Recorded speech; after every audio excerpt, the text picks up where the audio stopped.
All right, I think we are live. Welcome, everybody. Hi, how are you? This is Mio Santana. I'm the owner and founder of Divine Journey, and I'm the creator of Resilience, a breakthrough program to self-love, a breakthrough journey to self-love. And I'm super excited to be here again today. We are going to be here for the entire month of April, celebrating resilience, celebrating women, and how better way to do it than to bring some of the most amazing women in my life to talk about their journeys in resilience. The whole reason why this program came to be, Resilience is Your Superpower, is because I'm doing a rebranding of my self-love program, and I named it Resilience. And the reason I named it Resilience is because when I was reflecting on what to name it, I was thinking about my whole journey of self-love, over 20 years of my own journey. And throughout that journey, I did so many like personality tests, assessments, like all these different things going inward to try to find out who I was. And also asking people around me what they thought, what my biggest traits were, what my strongest traits were. And 95% of the time, most of them would be like, Mio, you're resilient. You're a resilient woman. And that always stayed with me. And as I was reflecting and I looked at all the women that have done the program so far, I realized that that's one of one of their main traits that they carry is the trait of resilience. And it just clicked. And I was like, oh, the program is resilience. And so this is a tribute to all the women out there who are going through challenges, obstacles, who are trying to make it, who are trying to get to some point in their life. And they may be feeling, insecure. They may be feeling lost, confused. They may be feeling scared. And these programs hopefully are giving you some light at the end of your tunnel to show you that there's women that go through it too, that there's women that have been through it and that are here to tell you that you're going to get through it. So without further ado, I want to say that I'm so excited to have Virginia here with me today. Virginia Jimenez is an HR leader, a love coach, a speaker, a mindfulness facilitator, and a mom of two. She is so dear to my heart. I've had the opportunity of creating a relationship with her since last year through an organization that we're members of. And I'm telling you, like, she is such a beautiful heart. She is in the same industry that I am. We are both talking about love, self-love, bringing love within yourself. And I'm just so honored to have her here. It's very rare that you get to speak to someone who is as passionate as you are about a topic, which is self-love. And so I have the honor of having her here today. So thank you, Virginia, for being here. I'm so excited to have you. Thank you, Mio, for inviting me on. And I'm excited to share the story because, like yourself, I believe that in the power of sharing these stories of resilience and really making an impact through that. So I'm glad to be here today. Beautiful. Thank you so much. And just so you guys know out there, we're going to be here all through the month of April from Tuesday through Friday. So Tuesdays and Thursdays, we're here at 1 p.m. Eastern, and Wednesdays and Fridays at 5 p.m. Eastern. So make sure to tune in for that. So Virginia, I always like to start the conversation with just you giving us a little bit about who you are, what you're up to, what you're working up in the morning every day, so that the viewers can get an idea. Oh, what makes me wake up in the morning is just this my relationship with God. I have to start with that. Like lately, that has been a driving force. Aside from my children, of course, I have two boys. They're age 12, and one is going to turn 16 in just a couple of weeks. Yay, Taurus! I love Tauruses, and I would say that that's what gets me out of bed, and also what really drives me throughout the day is being a stand for a stand for transformation, a stand for being powerful and impactful and who we are being in the world. And so that is something that I check in with for sure as I commute to work, as I, even right before getting to work, I'll sit down with some coffee, I'll read a devotional, to set myself up and really create an intention based on my faith, and my relationship with God. So that's a bit about, how I start my day and what I stand for. Like I really do stand for power and transformation and really people overcoming the stories, right? The stories that we make up based on our experiences in the past, the stories that cause trauma. Because when we think about it, when people don't heal or really pay attention to how something that they don't know, something that's inside of themselves that it's influencing their behaviors, their decisions, how they're showing up, what their relationships are like, what they, what they pass down to their children. Even like for myself, I look at my parents and I used to say before I had kids, I'm never going to do what my parents did, right? There might be I love my parents to death, and every parent does the best that they can, right? But of course, there were some things where I'm like, I'm never doing that thing right there. And I would still catch myself doing that thing right there. Why? Because no matter what, it's part of this programmed pattern of a way of being that you see growing up. And what I feel like drives me, especially in the work as a coach, is supporting people in uncovering that and discovering those parts of themselves that have a lot to do with what's taking place, and not allowing those traumas. Some are dull traumas and not so big, and others are larger traumas, really get passed along, because it does get passed along from generation to generation.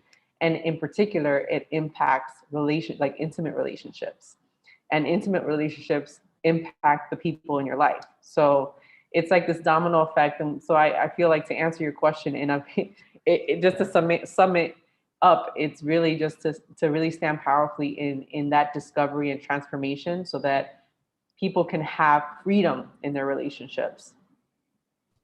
Absolutely. Girl, you're speaking my language. I love it. You do such powerful work. And, I always like to premise the conversation before we begin to kind of define and outline what resilience actually is. Because a lot of people talk about resilience, they hear resilience, but what really is it, And so, resilience is really a person's ability to handle stress, to handle failure, to handle rejection, criticism, sometimes our own rejection and criticism inwardly, and to handle life in general. Resilient people tend to be the ones that know that stress happens, and they learned how to expect it and manage it. And so resilient people also possess something really important, which I love. It's a very short word. It's a 4-letter word called grit. And the qualities of grit are courage, conscientiousness, and endurance. And so, Virginia, tell us a little bit about your journey. What got you to where you are today? Oh man, I'd have to take you into time. How much time do we have on this? I'd say I have several stories of grit, endurance, resilience, and I'm gonna, put it all together. I would say when it all started, I was like 15 years old. I was 15, and I made a declaration, an internal declaration. I am going to be independent as soon as possible. Okay. In fact, when I turned 16 and I was legal to work, because I already was finding ways of working just to make money. And by the way, just to premise it, like, we lived in, my parents owned the property. We lived in a nice neighborhood. It's not like there was a lot of things that were wrong. It was more like, I just know that I want to be independent. I want my freedom, because that's one thing I didn't have. I had all the other things in place, food and shelter, but freedom was very limited, right? I'm from, Dominican background. My parents are from Dominican Republic. I'm first generation. The mindset of like, you can go to the mall with your friends was a no, you can't do that.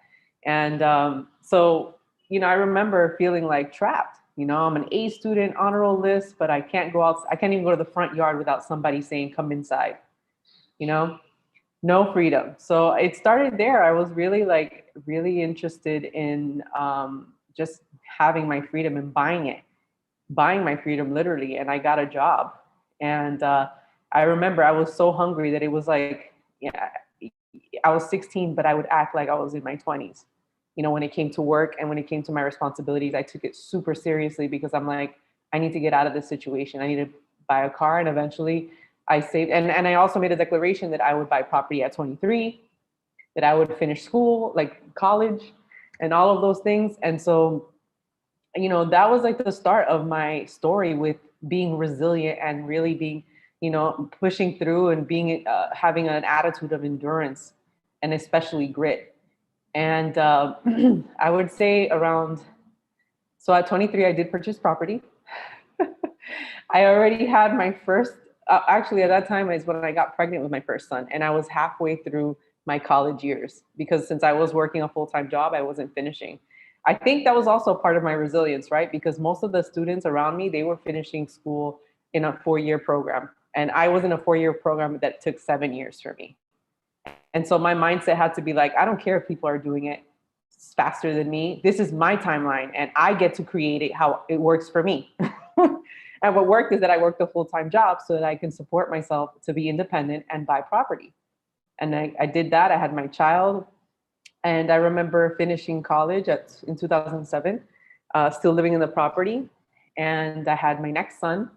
And I was in a dead end job. I remember I was like stuck in a job where there was no growth. I had my bachelor's degree, and I felt like that's it. All of this hard work, and here I am in this precipice of like, this paper is not fulfilling me. I'm not happy with it. And it was actually like I felt like I had to grieve after I got my bachelor's degree. It's so weird, the feeling of like you spend all these years working towards it, and then it was one of those moments, right? Like it wasn't about the destination, it was about enjoying the journey. But I was so focused on my future that I was not present to how I was being, just like pushing through all the way. So that's like definitely like my first part of the journey of being resilient and just being, this stand in endurance. Wow, amazing. Yeah, and girl, I can relate. It took me it's funny because it took me the same amount of years, 7 years to get my bachelor's because I was working full time. So girl, and I had to come to terms with that too. I had to like just surrender and forgive and acknowledge myself. Like, you know what? It's 7 years and that's what it's going to take. Like I did it, I'm the first generation in my family to graduate college. So I was like, you know what? This is a huge feat. Like I did it. And yeah, so I could totally relate to that. So Virginia, what was that thing that along your path, along your journey, what was that thing that made you realize that you wanted to do what you do now, the work as a love coach, the work that you do now with people? Well, that thing, that's another resilience story, right? So after I was in college, I was already in a relationship. I was in a serious relationship with somebody while I was in college. When I purchased property, we were in a relationship together. Like I mentioned, I had kids and I had my second son. And I remember after my second son was like 4 months old, I had just returned back to work. And I hadn't switched jobs yet. I was still in that same job. And I discovered that my, partner at the time had an affair with a family member of mine, somebody that's really close. And that was like a huge wake up, you know what I mean? Because like I mentioned, I was kind of like in this, let's get things done, let's get things done. And I always was very oriented around, I have some big goals, and I would ask God, like, okay, help me get there, help me get there. And I think God was trying to tell me before that time, like, here are some ways of doing that. And I wasn't listening very well. I hadn't fine-tuned my receptors to like see how God was really conversing with me. And, this thing happened. And it was a huge deal. It was a moment where I questioned, like, how do I trust men? How do I trust women? And then on top of that, historically, um, let's say in my family, you know, not to stereotype, but I'm Dominican background. And so I was taught that men are just horrible and dogs. And that, usually the woman would endure those relationships. And I was like resigned to that. I was like, no, I'm not doing that. That's not gonna be me. And I also felt like that influenced me to just kind of be on my own. Like once I actually did try to work that relationship out because we do have kids, and there was a lot invested in that relationship as far as like other needs that it was meeting for me, right? Like his family, super tied and close to them. But there was just too much that was, it needed support from somebody else. We had gone to therapists and psychologists, and it just felt like I was not something I can put a grapple on. And we ended the relationship. And we're great co-parents at this point, 11 years later. So that's how much time has passed. But at that time, it was like devastating, and it took several years. I really was, I'm a strong individual, very resilient. So for me, it was like, no, I don't need anybody. I took that stance, right? I don't need anybody. I can do it on my own. My thoughts about the world is that the world can't be counted on. The world can't be counted on. Historically, in my life, nobody showed that was true, even with family members, right? I can't count on people. That was the story I was telling myself. And I lived out that story by making sure that I was always by myself. Like I handled my business by myself. I didn't talk to anybody about my business, barely. I might had had one or two friends that I talked about it with, but I was on my own. And a couple, maybe 4 years into it, 3 to 4 years into it, I found how lonely I was. Like I was sitting in my balcony staring. By the way, at that time I had just moved out from, I had my mom was, we were living together for a little bit to kind of help out as I transitioned out of selling my property and finding a new place to live with my two small kids, all right, ages 7 and 4. Okay, so very little. And I moved into this apartment, and I remember the first month, because I honestly didn't think I could even afford it. I remember that first month after I made the rent payment, there was negative $15 in my bank account. I was like, oh my goodness, this is my life. And throughout that time there, it did get better financially, but that was still the place that I felt very alone. Like I was starting to say, I sat in my balcony one night and I was in a lawn chair and the moon was out. It was such a nice spot that I picked out because I was like, for me, it had, picking the space, the environment was supportive for me in that process, right? But I was alone with two kids and I'm sitting there looking at the moon and all of a sudden tears come out of my eyes and I'm looking around and I'm feeling like this is my reality and this is not the reality I want. I don't want to be alone on this balcony. I want two lawn chairs on this balcony. I want not just myself to be here. I want a partner to be with me. And I saw that like there was a lot of baggage that I had to like unpack around that, like the fears of getting into a relationship and the beliefs around relationships, right? And really having to find and discover how those beliefs weren't always true, really. But I held on to them like they were like solid truths, like 100% it, and it wasn't. And I had to get real with myself. I had to really, really have this like sit down with me, me to me, and really say, no, let's really be open. Let's be open to this process of unpacking these things, of facing these things, of really seeing how, I am a child of God. I'm gonna say it like that. Like I'm a child of God and I'm never alone. You know what I mean? And it's not going to be difficult. It's going to be amazing. My future fulfilled is an amazing possibility of love and an abundance of it. And I get to create that. So it was kind of like I made a new declaration for myself and I started to really put the work into it and being conscious about my thoughts, being conscious about even like who I was spending time with, who I was around.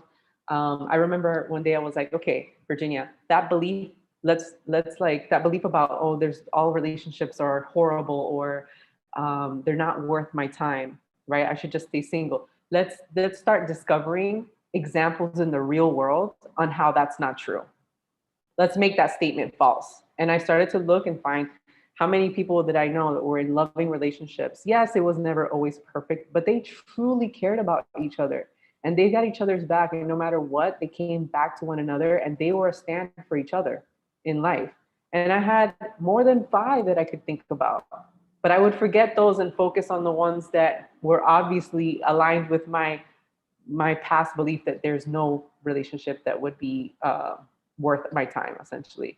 So I kept those things in mind. I kept working on that. Of course, I hired a coach, and I like I said, I had gone to a psychologist and different things.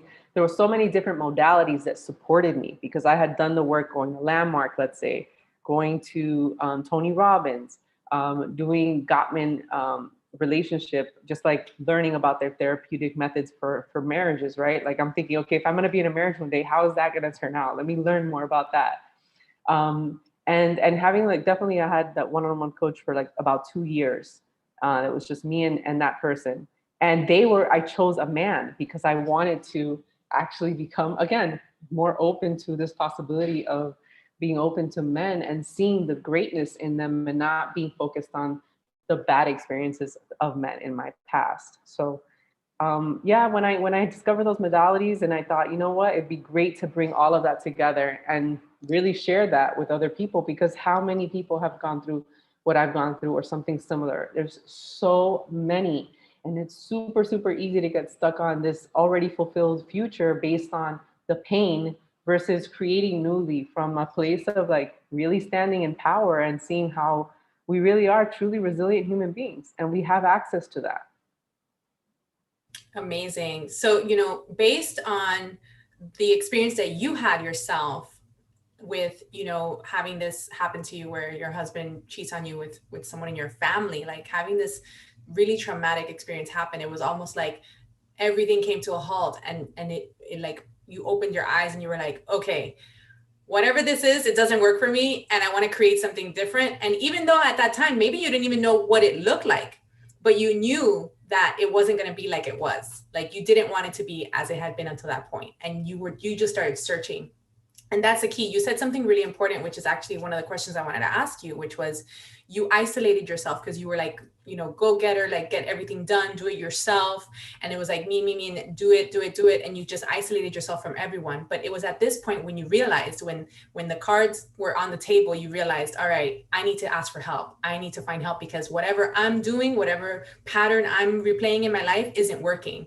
And I don't have the tools, it's that time of reflection. It's like that dark night of the soul, or that moment where you realize, all right, I don't have the tools that I need right now, because if I had the tools, I wouldn't be creating what I'm creating right now. So let me reach outside of me and see. And you reached out to a psychologist, you reached out to a coach, you reached out to those training centers.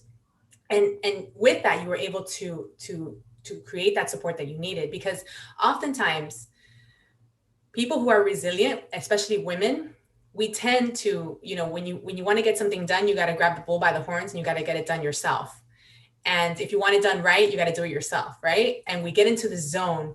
And what ends up happening is that you end up feeling lonely, isolated, you end up feeling, lost, or whatever it is for you.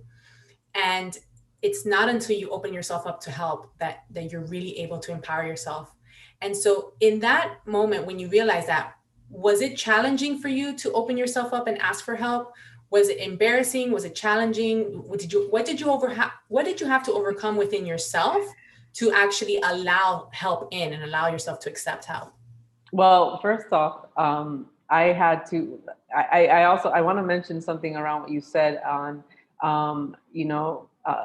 Oftentimes there is like women that are not necessarily. They're like, I'm gonna take the bull by the horns and do it myself. I'd have to say that there's it's a lot of powerful women that are afraid of being vulnerable, right? They still want to be seen as strong women. They don't want to be seen as anything other than that, because that's been part of their identity for years. Like I can strongly speak on that because that was me, right? 16-year-old, already going out there, acting like I was 20, like I'm going to buy property. I was the first to do it in my family, in my generation, essentially. And I would say that it has a lot to do with just like this, I don't want to be seen. I don't want to be seen that way. And what really helped me just to open up to say, you know what, I'm going to look for support, is that I started to believe like there is a possibility out there for me to create of myself. And I know that I can't see all the blind spots that I'm going through, right? Like there's blind spots that are occurring. I know some of them, I don't know all of them. And it would be a lot faster and easier. And it's not to say I couldn't discover all of it on my own, but I felt like I had a sense of urgency. You know what I mean? If you like my track record, I had an urgency about getting everything done. And this was one of those things, is like, I didn't want this to be years and years to come trying to figure it out on my own when I could ask for support. I remember one day I was going to a podcast meetup in Fort Lauderdale. I was really determined that day. That weekend, I was like, Virginia, you're finding yourself some support. You're finding a coach. This weekend is happening. Okay? We're going to get this done. It's a done deal, basically. All right, before it already happened. I got to this meetup, and that was my agenda for that day. I was like, I'm going to talk to as many people as possible and ask them for references. That's the only thing I did that day. Ask for references for coaches that support people like myself, right? Strong, independent, beautiful, powerful, and passionate individuals that have gone through something where it's hard to really share that with other people. And here I am doing it in an event with freaking strangers. Most of them were, I only knew 2 people there. And I remember talking to the organizer, who was a friend of mine, Jared, and saying, Jared, I really need to find a coach. I've already talked to like 5 different people. One person connected me with a person right away in Facebook. And I go, that's great. I got a couple people that I can call on in the next couple of days, but my determination is to get somebody tonight to commit to like let's put something on the calendar. And I don't know, it sounds outrageous, but I really want to make this happen. So Jared goes, oh, well, you're just in luck because there's a coach right up there and he would be amazing for you to talk with. His name is Devin. And I'm like, okay, great. So he introduces me to Devin. And I start talking to Devin, and then he tells Devin, oh, Virginia's looking for a coach. And then we start conversation around why I'm looking for a coach. It ends up that night he needed a ride because he wasn't from town. He actually was from New York City. So he needed a ride. And I was like, I'll take you to wherever, you need to go and I'll drop you off. And we already committed to a time and date. We'll arrange a time to have like a first conversation, an initial conversation. And I left there feeling empowered. Like I went out there to find support regardless. I took it out of my head. Like, what does it sound like? What do I sound like asking for support? All I could think about is my future is going to be transformed. And I am committed to making that happen as soon as possible. So that's my story on that. Wow. Yeah. So you had to overcome the inner chatter of whatever it is that you were saying to yourself, like, oh, how's it going to sound? I'm going to look weak, or, they're going to say this about me or whatever. You were like, no, okay. And we're going to do this anyway. I didn't even think about the inner chatter. It's like, if that inner chatter was even there, I don't even remember it because I was just so focused on, I want my future life. I want it now. I want it now. And I don't even remember the chatter. All I remember was like, I'm determined to find the person and that's it. If that chatter was there a week before that, it was not there that day because I was done with that chatter. I buried it. I said, good sayonara. Okay, we're moving forward with our lives. We're not living in our past anymore. Yes. Yes, girl. Oh, amazing. So powerful. And so fast forwarding to when you started putting together more formally your practice, your coaching practice.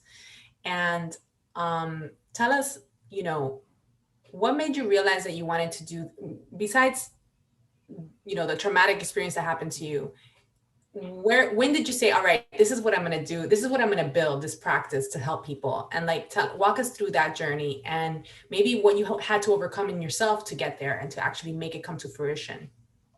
Yeah, well, one of the things I had to get over myself with was that it had to look a certain way. I kept thinking it had to look like that person's doing it or the other person. And also I had this mentality, like it needs to look polished and professional, like collar and button up, like corporate. Okay. And so I didn't, and also there was this fear of like, if I have a niche, let's say, is it going to limit me from actually accessing people? So when I started, it was a very broad thing. It was like professional coaching, and it was around, language. It was around the language because I believe in the power of language. Not only the power of what we're saying, but the power of what we're not saying, how that influences us. Like how when you sit up, that influences you. How you walk influences you. And it influences how other people perceive you and how other people respond to you. And so that was really the main part that I started with, and doing trainings around that. Like I was doing sales and negotiation trainings for Gold Coast schools. I was doing it for like the city of Cutler Bay, doing presentations for them. So I started off doing it like that, and then doing one-on-one coaching that was more just like life coaching. It wasn't specific to love, relationships, or past traumas related to relationships. I realized that, so I started that in 2015, and then around mid 2016, I was evaluating where I was, and I was like, it doesn't feel like it's aligned with really what my purpose is, right? If I sat down and had a conversation with Dios, with God, and I said, is this it? God was telling me, no, actually it isn't. This is where you started, so you can get comfortable maybe, but we have an agenda, and we need to start making moves so that you can get really where you're supposed to be and what you're supposed to be doing. So 2016, the idea came up of Love Camp. And I was actually going a lot to the Center for Social Change, and collaborating and doing events there for Christina Pierce, who's the wellness director there, and was just in touch with a lot of people there. And so it's through that community that I started to be more open to like different modalities in my practice, not just like, okay, communication, it was more like, let's get soul centered. I went to a deep transformational coaching program at the time because of that, because I am a very like soul centered and faith based person, even though it's not like I expose myself as being centered in one religion, or practice my coaching practice based on religion, but I am centered in my faith. And part of that is really getting connected to our soul, and being able to have a relationship within ourselves. And so as I started to explore other modalities and include that in my practice, and then this exposure to this community at the Center for Social Change, which is just amazing. They offer so many different modalities there. It's not just mind, it's body, it's spiritual. And there I was like, I'm going to launch my love camp. And the attempt to do it was done there in collaboration with Christina Pierce and a friend of mine who's a kirtan musician. And we were like, okay, we're going to do yoga, we're going to do this and that. And I confronted some fears about, do I really have everything it takes to make this happen? And the launch was a flop. The first attempt didn't go through. I didn't have, I felt like I was not standing in my power at the time, right? Like I was still focused on, how is this going to look? Are people going to come? Is it going to be worth their time? Do I have everything it takes? And that was in 2016. And I really had to just, what I committed to after that is like, okay, that didn't work out, but I'm committed to creating these workshops. And through the workshops, I get to connect with people and serve them in that way. I also created a Healing Hearts in Miami at the time, right? Which was just a support group specifically for people that have gone through betrayal and who felt like they were people like myself, right? They isolate themselves, they don't talk to anybody, and here's a safe space where they get to have a conversation. And then we would end up with a meditation to like close off the thing, and they would feel supported and know that, there's possibilities in it. So, it's like you can tell there's like, it started here, it like slowly started to evolve into something else. And I had to really be present with like, okay, there's movement here happening. There's this like transformation in my practice. And I got to honor that, right? I got to say, okay, let's slow down. What is being called for me to do at this point, or for me to be, actually, more than anything else, right? It's calling for me to be open to being more soul-centered, being there to listen and create spaces where people feel heard, and to facilitate those type of events. And so that's like where it started to kind of unfold into a new direction, 2017. Amazing. And you mentioned something really important to the journey of resilience, which is failure. You said that your first attempt was a flop.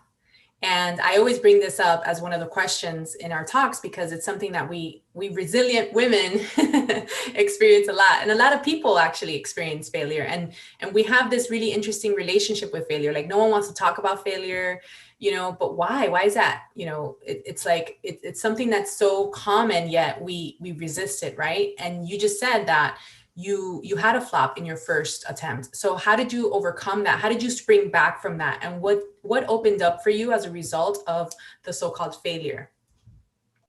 Well, what opened up was like, being compassionate with myself. I was like, okay, Virginia, it didn't go as planned. You advertised it, nobody signed up. You get, I was like, I kind of grieved it for a little bit because I'm human, right? I'm like, okay, this sucks. That didn't happen the way I needed to. But I went back to the drawing board. Literally, I remember I got a whiteboard so big. Okay, it was about 10 feet long in my room. And I went back to the drawing board. I was like, all right, let's break this down. Let's take this 1-day program and break it down. And let me just start little by little, right? Like maybe I need to build my confidence in each area of this program so that I feel like powerful when I'm out there speaking to people about it, right?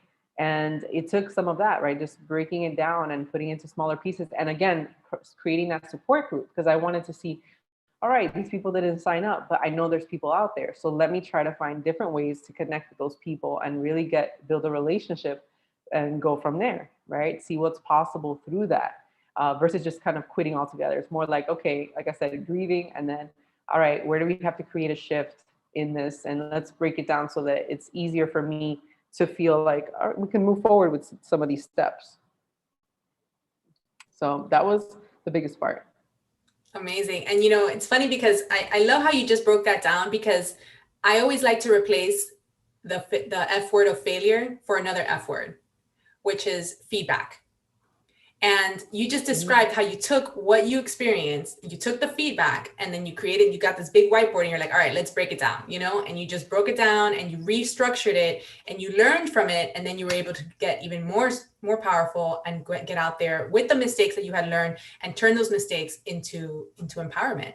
So, you know, that's honestly what I like. One of the things I want people to leave with is like, that's what failure is. Failure isn't like this thing where, oh my gosh, you have to put your tail between your legs and go hide behind a dark wall because nobody, you know, you're not allowed in society anymore because you failed, you know, you're shunned from society because you failed. No, that's not it at all. Failure is actually how we learn and how we grow and how we realize, okay, this didn't work, so let's try something else, you know? So that's beautiful that you had that opening for yourself. Yeah, and I'd like to add to that Mhm. because I think that it is important to address failures like in a way that's empowering, right? You know, easily, you know, we don't like, nobody likes failure, really. We don't want to fail. And sometimes what people end up doing is that they sweep it under the rug, you know, okay, this happened. Nobody's going to find out about it. Let's put it down there. But guess what? You know about it. And when you don't really like, you know, really take the time to look at it and really discover from it, it hinders you later on because it's almost like you're piling up your feelings around that inside of yourself, and they manifest in other ways. Like they show up in your conversations with people, they show up in how powerful you look and you know, are portraying yourself to be. So I like to say, like, even more so now, that it's super important to look at the failure and really, you know, declare a failure, declare it, declare this didn't work. And you know what, I'd say invite people into that process with you, because I am sure there are people in your life that want to be there for you in your failure. And usually the very strong women, they don't share those things with people because, again, they want to continue to look strong, and this might not make them look that way. But when you get to really share that and declare it, hey, I failed. You know what? I want to talk about this failure with a couple powerful people that could really support me in breaking it down, right? You don't get to do it by yourself. You don't get to process the failure alone. You get to stand powerfully in what's so around that, and then create from there. Absolutely, absolutely. So powerful. So let me ask you this. Now where you like being where you are now, and being in your practice and being of service to people and seeing the breakthroughs that you provide for your clients, and the healing that you bring, looking back at everything you had to go through to get here. I mean, the challenges, the obstacles, the, you know, all the things you had to go through to overcome. Are you grateful now that you were resilient through it all? Do you look back and realize, like, I'm so glad that I was able to go through all that so I can get here where I am? And if so, tell us why. So I'd say that, you know, what I'm grateful for in the process is just the relationships that I've had in the like I keep going back to my relationship with God, right? Like I was never alone. I was never alone, even though I thought sometimes I was. I'm grateful that I was never alone. I'm grateful that, you know, right now I could look back. I have a great co-parenting relationship with the father of my children, hands down. Like it's amazing, because he's supportive and he's always there for them, and he's a great, like a friend at this point, right? Even though what took place. And you know, I'm grateful that it allowed us to, you know, discover parts about ourselves that, we needed to uncover, right? Like there were things about myself I needed to uncover to really be able to grow. And I always wanted to grow, right? Like that was always a goal since 16, right? I want to grow, I want to expand, I want to, you know, and so that was part of my process. And so am I grateful for it? I would say I'm grateful for, like, in that entire process, that I was never alone more than anything else, that I had God on my side always, that what I'm grateful for is the uncovering of, you know, really not being tied to a meaning that drew us back to the past. I'm grateful for the ability to be able to say, okay, you know what, that happened, and we can start newly at this point, and let me create a new future for myself. I'm super grateful for that clarity and being able to create from, you know, newly, despite what took place in the past, because I don't go back, to where I was. I'm not, I'm in a relationship now. I've been in a relationship for 4.5 years. And I would say, like, I'm just super grateful for the ability to be resilient. So yeah, I guess that it does answer the question. It's a resilient question. Being resilient in the face of it, being resilient, meaning like being able to see, not be tied to any meanings that weren't really empowering.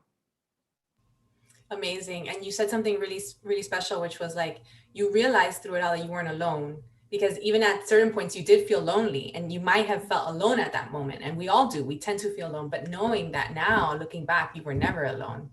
So that's super powerful. Thank you for sharing that. And so now that we're talking about looking back, when you look back on your journey of everything you've gone through and where you are now, what do you feel that you've learned, and what are you taking with you into your future? You know what, I think what's really stands out is one of the things I mentioned, which I'll highlight again because I think it's important, is really to declare the failure, right?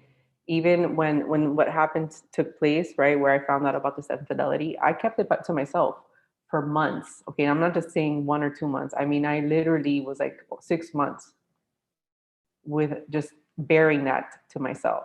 Okay, and I think it's That's super hard. important.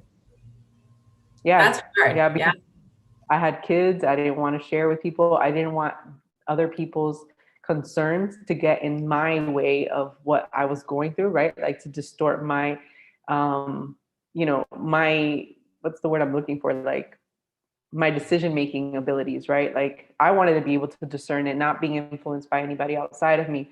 And obviously I have a lot of people in my life that care about me, and I didn't want them to be super concerned. And also, like I said, I didn't want their concern to influence me. I wanted to make decisions based on what I felt was right for myself. And so I would say, while that was the case, I think it was isolating as well to kind of keep it to myself as well, because a part of me was like, I don't want to burden them either with this information. You know what it is for family members to like find out this information, and then they're like, oh my God, I can't believe this is happening to her, and we need to be there for her. And it really is, people that love you, they are there for you. And my family members are amazing and I love them. And I didn't want to kind of hurt them with this new information, which was out of my control, really. But I would say that declaring the failure would be important, and really being careful about like how much you share, right? But you want to share because you want to invite people in, but you also want to still protect yourself from being swayed by anybody else's way of living. You get to choose how you want to proceed in your, in whatever is taking place in your life. Yes. And so, okay, because now we got to know. So you held this in for 6 months. So what was it that finally had you talk about it, and like walk us through that process of like, you're finally talking about it and like what you went through? Well, it's a good example. What happened was a good example of why you should definitely declare failure. So this is why I know that you should declare failures and make it known at some point. And it's because there was like a major breakdown that happened for myself and my ex. It was like a blow up, and from that blow up, it was like we both had our emotions involved, and people found out, because it was just like there was no containing it at this point. It's kind of like when you're trying to, you have the pressure cooker The on. pressure cooker, yes. It's been on for 6 months, and you didn't have the little thing like letting the steam out. It was like Yes. building up, and the thing blows up. That's really dangerous. Well, this is exactly what happened. We really did. The pot was on the stove. It's been boiling for 6 months. Nobody was paying attention to it. We didn't declare an issue with it, and it just blew up. It really blew up, and it was a moment where I was like, oh my God, this could have really been dangerous, like for our health and well-being and the people that we care about. And we could have done damage. We didn't have to do damage control, basically, if we would have just said, hey guys, this is what's going on in our lives, and we request that you keep your comments to yourself, because that's what I would have asked them to do, and be respectful. But if I can come to you every once in a while to talk about it, then that's what I would like to do. But we didn't do that. We kept it to ourselves. So yeah, that was what took place. And from there, that was a huge lesson. It was like, wow, this could have been really, really, really damaging to like our whole family. Wow. So the way it actually came out was it actually blew up, because it was like you were trying to contain it for so long. And yeah, and so, but from that blow up, you were able to learn also, like, okay, this doesn't work. Like next time I know that I want to communicate my needs, my boundaries. So Yeah. that's super powerful. Yeah. Yeah. Wow. What a story. Guys, I hope you're taking notes because this is some powerful stuff. So I always like to wrap, because I know you have a busy schedule. So I always like to wrap these interviews with a question for the viewers, which is, for anyone listening out there, for anyone watching this, what words of wisdom would you like to leave them with today if they may be on a similar journey of resilience as you are? So me answer the question. Okay. If you're on a similar journey, all right, you have you're powerful, you're a strong individual, you're going through something, you're keeping it to yourself, you're not sharing it with people. You're like, I'm gonna overcome this. I'm gonna be that single mom. I'm gonna be that powerful mom. I could do it because it means something to do it on your own. You know what I mean? You create the meaning to it. If you're that person, I would say to really be open to discovering how is that bringing you closer to your future. What is that way of being, right? Like, I'm strong, I'm independent, I don't need anybody. How does that get you closer to having the life you want? You want a relationship again? How is that going to support that creation of having a relationship, a powerful, beautiful, magical relationship filled with love and affinity? How will that get you there? And answer that question honestly with yourself and start to get real, that you can stand powerfully still, beautiful, independent woman that you are, and be able to have wonderful relationships filled with affinity, love, and honesty and integrity. And you get to do that by declaring that you're going through something, that you need support, that you want somebody to listen. You get to do that by really not, holding back and not sharing the love that you have inside of you with others. You get to do that, and you get to create in that space like what works and what doesn't work, and you get to do that through your communication more than anything else, right? You get to say, you know what, I'm going to be graceful in this process, and I'm going to share what works and what doesn't work, and I don't have to be alone in this process at all. And your words create your world. So I'll leave it with that. Your words create your world. 10,000%. Yes, girl, all day. Beautiful. Well, guys, for those of you who are watching and may watch the replay, please leave comments below. We'll circle back and answer them. Again, we're going to be here till the whole month of April, interviewing amazing women like Virginia, talking about resilience. If this video touched you, helped you, inspired you, please let us know. Comment below. Resilience, a breakthrough journey to self-love starts soon. So if you're interested, message me. You don't want to miss this 8-week program for women. It's going to be mind-blowing and transformative, to say the least. And I just want to thank Virginia Jimenez for being here. You are amazing. Thank you so much for joining us today, for taking time out of your busy schedule to speak some words of wisdom and on resilience for us. You're welcome. And thank you. And to everyone else, thank you as well. All right, guys. Well, be kind to yourselves, stay safe, and I will